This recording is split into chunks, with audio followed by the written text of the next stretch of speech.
कौस्तुभ गणबोटे आणि संतोष जगदाळेंचा पार्थिव पुण्यातील घरी दाखल, कुटुंबियांचा आक्रोश। सकाळी 9:30 वाजता होणार अंत्यसंस्कार।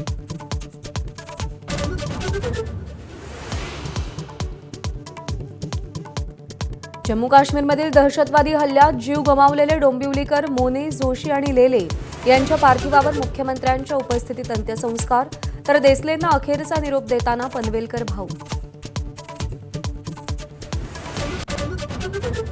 दहशतवादी हल्ल्यानंतर भारत सरकारचा पाकिस्तानला दणका, सिंधू पाणीवाटप करार स्थगित, अटारी बॉर्डर बंद करण्याचाही निर्णय, पाकिस्तानी नागरिकांना 48 तासात भारत सोडण्याचे केंद्राचे आदेश। सिंधू जलकरार स्थगित केल्यानं पाकिस्तानचा संताप, हल्ल्याशी संबंध नाही, भारताचा निर्णय अयोग्य, उपपंतप्रधान इशाक दार यांची प्रतिक्रिया। केंद्र सरकारनं आज सर्वपक्षीय बैठक बोलावली, पहलगाम दहशतवादी हल्ल्याच्या पार्श्वभूमीवर पार पडलेल्या कॅबिनेट सुरक्षा समितीच्या बैठकीतील निर्णयांची माहिती देणार। पहलगाम हल्ल्यातील दहशतवाद्यांच्या शोधासाठी लष्कराची कारवाई सुरू, 1500हून अधिक लोकांना ताब्यात घेऊन चौकशी, संशयित दहशतवाद्यांचे फोटो आणि रेखाचित्र जारी, 20 लाख रुपयांचं बक्षीसही जाहीर।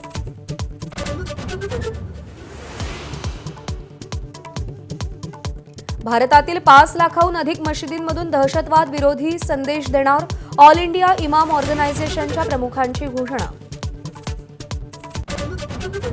हल्ल्यानंतर काश्मीरमध्ये अडकलेल्या महाराष्ट्रातल्या पर्यटकांसाठी राज्य सरकारकडून विशेष विमानाची व्यवस्था, खर्च सरकारच करणार, उपमुख्यमंत्री एकनाथ शिंदेंसह मंत्री गिरीश महाजनही काश्मीरात दाखल। पहलगाममधील हल्ल्याच्या निषेधार्थ डोंबिवली, परभणी आणि मालेगावात आज बंदची हाक, बंदमध्ये सहभागी होण्याचं स्थानिकांना आवाहन।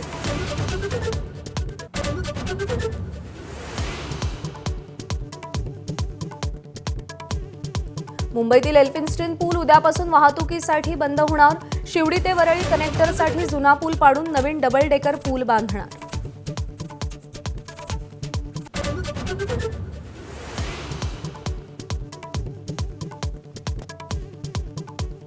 आयपीएलमध्ये मुंबई इंडियन्सनं विजयाचा चौकार लगावला, सनरायझर्स हैदराबादचा 7 विकेट्सनं पराभव, गुणतालिकेत 3ऱ्या स्थानावर झेप।